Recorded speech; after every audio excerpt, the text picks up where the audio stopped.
Ayan, touchdown tayo dito sa client natin. Yan. Suzuki APV yung gagawin natin. Nag-start na tayo sa likod kasi medyo maulan talaga. May bagyo pa rin tayo mga kadiskarte. So tara, bisa na natin to. Ayan, natanggalan natin yung pinaka-panel frame niya. Tapos ito yung reverse camera. Kasi ito yung harness natin. Bali ito, sa ganito. Pag ganito yung socket niya, plug and play na lang ito mga kadiskarte.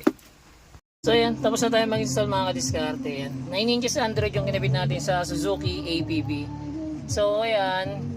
Ayan. Sa mga nagtatanong kung matatakpan daw ba yung aircon vent, hindi. Ayan. So wala siya, hindi siya matatakpan. 9 inches Android yan. Kasama pa rin sa package natin yung reverse camera. Ayan. Tapos pwede ka na rito mag-Waze, Netflix, YouTube, Google Maps. Ayan. Tapos ito, USB port niya dalawa. Ito ayan. Pwede ka doon maglagay ng movie or play ng music. Ayan. May Apple CarPlay, Android Auto na rin mga to. Sa mga gusto mong mag-avail, drop message lang. Don't forget to like and follow na rin. Salamat, ingat, ride safe sa lahat.